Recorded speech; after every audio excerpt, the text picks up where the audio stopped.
Hey mga kuspark, kamusta kayo? At sa ganyan pag-uusapan natin ang mga paraan kung paano mapaiyak at magsising lalaki sa no contact rule na ginagamit mo sa kanya.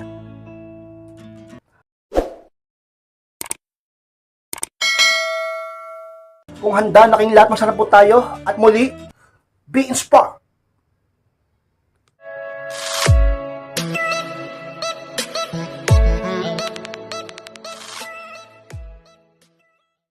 At ang unang bagay na dapat mong gawin kay inspired upang magsisi at lumuha lalaki sa ginagamit mong no contact rule sa kanya is ipakita mo ngayon kung gaano ka kasaya. Yung pang una kay inspired na dapat mong ipakita at gawin. Ang ipakita sa kanya kay inspired na maligaya ka ngayon kahit hindi ka nagpaparamdam sa kanya, kahit hindi kayo nag-uusap.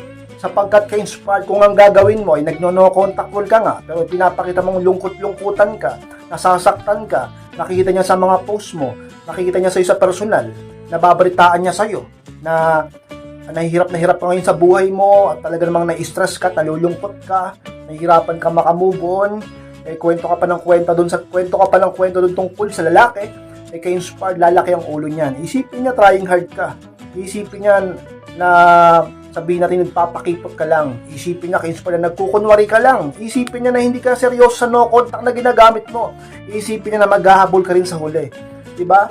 Paano ngayon yan kapag ganyan ang nangyari? Kaya kailangan kay inspired kapag gumamit ka ng no contact rule, ipakita mo sa kanya na kaya mo. Ipakita mo sa kanya kay inspired na maligaya ka ngayon sa sitwasyon mo. Hindi man yun ang totoo, pero huwag kang magpakita ng kahinaan. Dapat kay inspired magpakita ka ng kalakasan at kaligayahan sa buhay mo, sa mga pinopost mo at kahit pa sa personal. Kahit pa wala man siya sa paligid dyan at ibang tao nakakita sa'yo. Magpakatatag ka sapagkat practice makes perfect. Sabi nga nila, sa umpisa, oo, pwede ka mag-pretend hanggang sa maging totoo.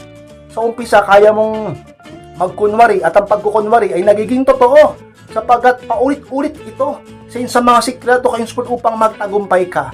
Talaga naman kapag ang lalaki nakikitang maligaya ka na ngayon sa kabila ng hindi mo magpaparamdam sa kanya, bababa ang pride niya sa'yo at talaga namang unti-unting babalik ang halaga mo. Magsisisi yan at maaaring umiyak pabalik sa'yo ka-inspired. Anong bagay na pwede mong gawin kay inspired upang mapaiyak at magsising lalaki sa no contact rule na ginagamit mo sa kanya is manindigan sa una at magpahabol muna sa huli. Yun ang pangalawa kay inspired. Anong ibig ko sabihin dito? Sa una, syempre, kailangan mong manindigan sa paggamit mo ng no contact rule. Sapagkat kung hindi ka marunong manindigan, wala, matatalo ka dyan. At maghahabol ka lang din sa huli. At hindi rin babalik ang halaga mo sa kanya. At pagtatawanan ka lang niya. At kapag ka nanindigan ka at nagawa mong talaga namang ka-inspired ba, pabalik siya. Bumalik ang halaga mo sa huli, naghabol siya. Sa huli, nakikipagbalikan na siya. Sa huli, nag-reply na, nagparamdam na, nag-message na. Dapat ka-inspired, matuto ka rin magpakipot. Magpa-hard to get, huwag ka agad bibigay. Magpahabol ka muna sa kanya upang mas lalo siyang magsisi at umiyak pabalik sa'yo. Umiyak ng nagmamakaawa na magkaayos kayo. Diba? Hindi yung porket sabihin natin miss na miss mo siya. Pag bumalik siya, nag-message, nag-reply, kasi nga tinabla na ng no contact rule Bumalik na yung halaga mo Tapos nandyan na ulit, bumabalik na. Ikaw naman si babae na marupok, talaga naman, ang bilis mo rin kasi miss na mo siya. Tsaka yun naman talaga ang hinihintay mo, diba, noon pa. Na siya ay muling magparamdam o makipag-ayos sa'yo. Pero hindi dapat ganun. Kung gusto mo na mas lalo siyang mabalo sa'yo, mas lalo kanyang pahalagahan, at hindi niya isiping sabik ka rin sa kanya, di lumaki ang ulo niya, di mo siya masyadong mabalid may matuto ka magpakipot. Diba? Kung kailangan ligawan ka ulit niya, yun ang gawin niya. Yun ang gawin mo, magpaligaw ka. Kung kailangan paghirapan ka niya, kung kailangan ka-inspire na maghintay siya, kung kailangan na puntahan ka niya, o namang papagawa mo sa kanya, o namang dapat gawin mo ka lang kagad bibigay. Dapat paghirapan ka niya sa kabila ng lahat ng ginawa niya sa'yo. Ganun lang ba kadali yun? Sa mga dapat mong gawin ka-inspired. Manindigan ka sa una pag gumamit ka ng no contact rule. Pangalawa, magpahabol muna sa huli kapag bumabalik na siya. Tiyak, mapapaiyak at magsisi ang lalaki dahil sa ginagawa mong yan ka-inspired. Pangatlong pwede mong gawin ka-inspired upang mapaiyak at magsisi ang lalaki sa paggamit mo ng no contact rule sa kanya is ituloy-tuloy mo lang ang pag-aalaga at pag-aayos ng sarili. Pangatlo, inspired. Na bagay na dapat mong gawin upang siguradong bumalik ang lalaki. Pagbalik niya, talagang magsisi yan. Diba? Tuloy-tuloy mo lang pag-aalaga mo sa sarili mo, pag-aayos mo ng sarili mo. Sapagkat ka-inspired, mas lalong tayong makakatiyak at mas lalong tataas ang pag-asa o tsansa na siya ay talagang babalik sa'yo. At mas lalo siyang magsisisi o baka umiyak pa pabalik sa'yo Kapag ka pinakita mong minamahal mo ang sarili mo, ka-inspired pahalagahan mong sarili mo, sapagkat sarili mo yan, di ba? Bilang isang babae, dapat minamahal mo talaga ang sarili mo. Nabuhay ka nga noon kahit wala siya, di ba? Nagiging maligaya ka nga noon kahit wala siya. Di mo pa rin ba kayang gawin ngayon? Inspired mag self-improve ka. Tuloy-tuloy mo yan, pagmamahal sa sarili mo, habang naka-no contact ka sa kanya. Habang naka-no contact ka, imbis na nagmumukmuk ka dyan, iniisip-isip mo siya sapagkat namimiss mo siya, hinihintay mo yung petsa at oras kung kailan siya babalik sa'yo, wag ganun. Dapat maganda ka, mag-ayos ka, mag-exercise, at kung ano pa mang bagay na makakadagdag ng value sa'yo, o makakapagpa-improve ng buhay mo, at looks mo, at sarili mo, at personality mo, diba? O kahit kaperahan mo pa. Mga bagay na magpapataas ng value mo, magiging high value ka. Tuloy-tuloy mo yan ka-inspired.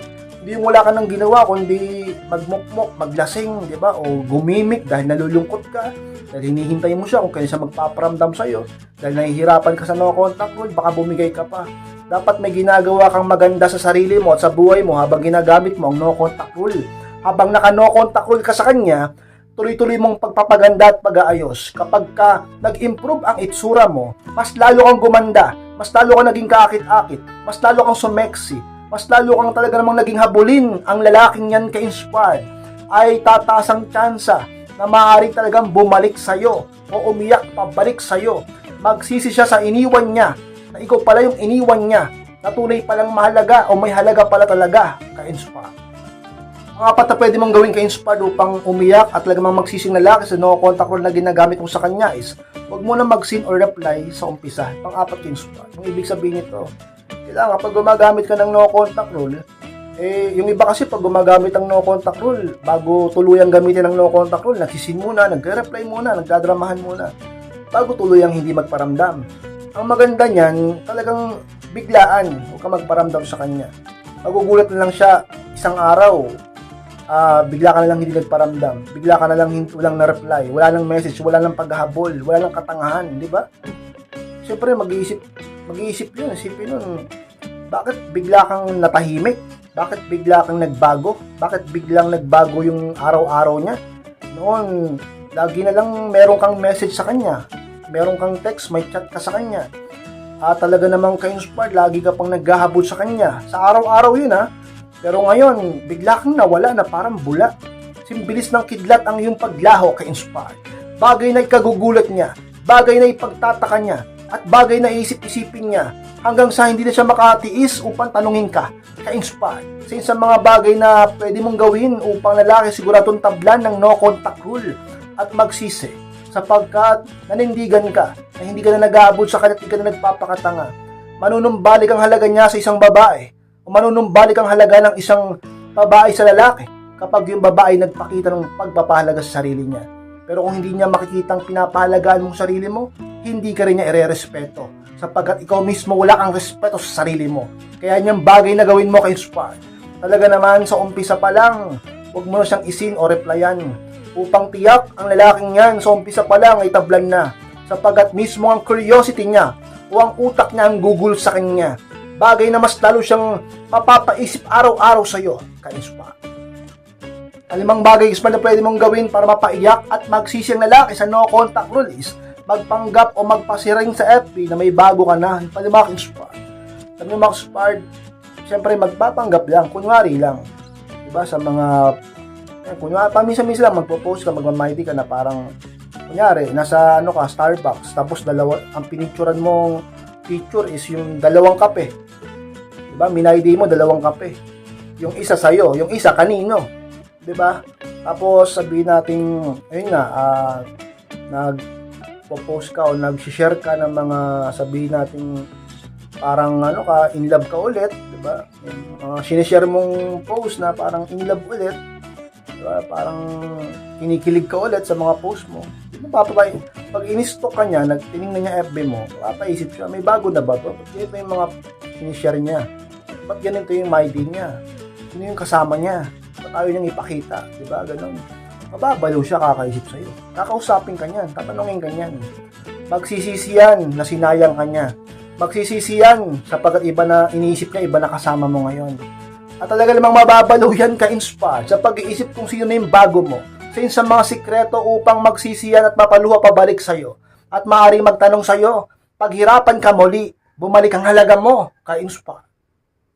Inspired, maraming salamat sa pagtapos ng vlog nito. Kung kalimutan na mag-like, comment, and share na rin po upang makatulong din tayo sa iba. Sa mga hipom na subscribe, click nyo po yung subscribe, i-click nyo na po yung notification bell upang ma-notify kayo pag may bago akong upload. Sa mga gusto magpa-coaching o magpa-advise, mas na po ako sa aking Facebook, ay po yung profile picture ko at pakichat ako. Ako mismo magre-reply at kakausap sa inyo. Maraming salamat mga Inspired Bag. Ingat kayong lahat. Mahal ko po kayo at muli, be inspired!